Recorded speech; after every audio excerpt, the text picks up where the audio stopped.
అందరికీ నమస్కారం. ఈరోజు కథకి స్వాగతం. ఈరోజు కథ మరుగుజ్జు పెళ్ళి. ఇది చందమామలోని కథ. పూర్వం పొట్టిలంక అనే గ్రామంలో చుక్కడనే మరుగుజ్జు ఉండేవాడు. వాడు ఎలాంటి అడవి ఏనుగునైనా సరే మచ్చిక చేసి మహారాజు గారి గజశాలకు ఏనుగులను అమ్మే వ్యాపారులకు సాయం చేసేవాడు. ఒకరోజు రాజు వేటకు అడవికి బయలుదేరాడు. అక్కడ ఒక చిన్న బొద్దు మనిషిని చూశాడు.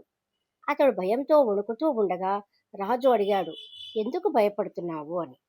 పొద్దు మనిషి వినయంగా చెప్పాడు, మహారాజా, ఈ అడవిలో బలవంతులు బలహీనులను తొక్కేస్తున్నారు, నాకు రక్షణ లేదు అన్నాడు. రాజు కరుణతో, నాతోరా, నీకు రక్షణ ఇస్తాను అన్నాడు. అప్పుడే ఆ బొద్దు మనిషి ఏనుగు దగ్గరకు వెళ్ళి దాని చెవిలో ఏదో చెప్పాడు. వెంటనే ఆ ఏనుగు మోకాళ్లపై కూర్చుంది. రాజు ఆశ్చర్యపోయాడు. రాజు అడిగాడు, నీవు నా ఏనుగును ఎలా వశం చేసుకున్నావు?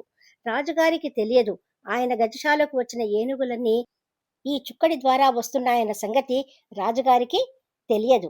ఆ బొద్దు మనిషి నవ్వుతూ చెప్పాడు, మహారాజా, బలం కంటే బుద్ధి గొప్పది.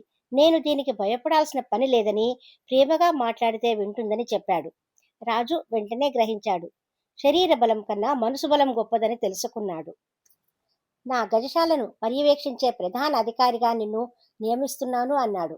అంతే, మరుగుజ్జు చుక్కడు మహారాజు గారి గజశాల ప్రధాన అధికారి అయిపోయాడు.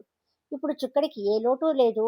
భయభక్తులతో మెలిగే ఉద్యోగులు వాడి చేతి కింద చాలా మంది ఉన్నారు. అయినా వాడు తన ఆకారం గురించి న్యూనత పడలేదు.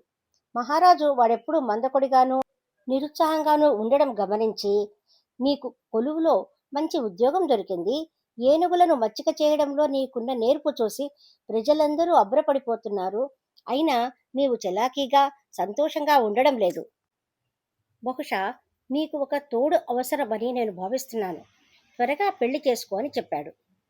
చుక్కడు బలవంతాన నవ్వు తెచ్చుకొని, మహారాజా, తమ ఔదార్యం వల్ల నా నేర్పుకు తగ్గ ఉద్యోగం సంపాదించుకోగలిగాను అని క్షణం ఆగి, క్షమించాలి మహారాజా, పెళ్లి చేసుకోమనడంలో తమరు నన్ను హేళన చేస్తున్నారనే సాహసం నాకు లేదు అన్నాడు.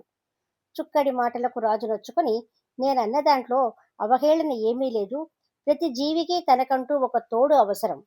నీకు ఒక చక్కటి కన్యతో పెళ్లి చేయిస్తాను అన్నాడు.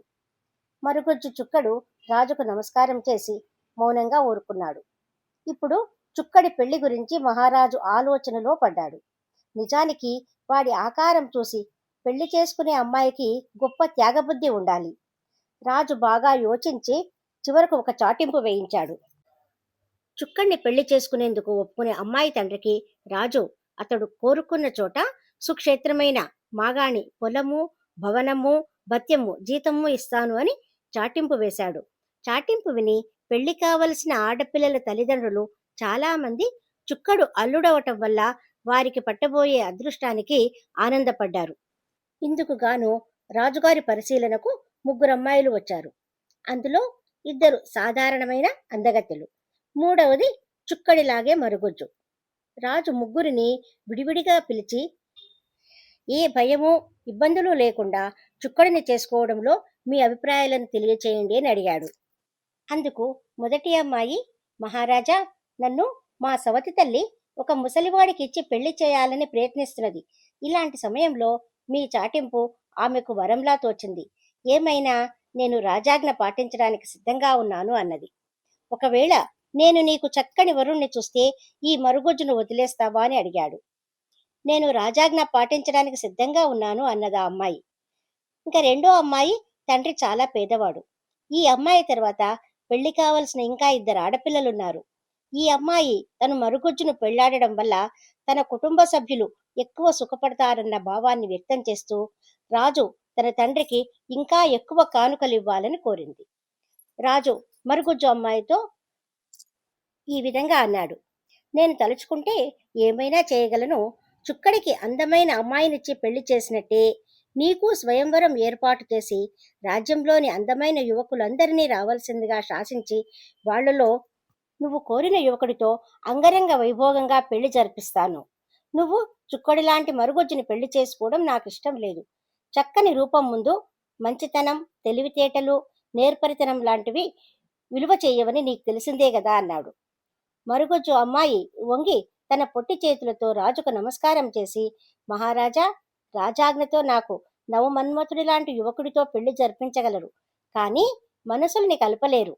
నేను చుక్కయ్య హోదాకు తగిన భార్యను కాకపోయినా ఆయన మనసెరిగి ప్రవర్తించగలదాన్ని అని అన్నది. రాజు ఆ అమ్మాయి మాటలకు చాలా సంతోషించాడు. మర్నాడు చుక్కడిని పిలిచి, నీ మనసెరిగి ప్రవర్తించే మరుగుజ్జు అమ్మాయిని నీతో పెళ్లిక ఎంపిక చేద్దామనుకుంటున్నాను, కాదంటే మిగిలిన 2 అమ్మాయిలలో ఒక అమ్మాయిని నువ్వు కోరుకోవచ్చు అన్నాడు. మరుగుజ్జు చుక్కడు తటపటాయించకుండా మరుగుజ్జు అమ్మాయినే కోరుకున్నాడు. రాజు వాళ్ళిద్దరికీ పెళ్లి జరిపించాడు. చుక్కడిని చేసుకోవాలని వచ్చిన ఇతర 2 అమ్మాయిలకు కూడా రాజుగారు పెళ్లి జరిపించారు. చుక్కడు భార్య రాజ ఆస్థానంలో సంతోషంగా కాలం గడుపుతూ ఉన్నారు.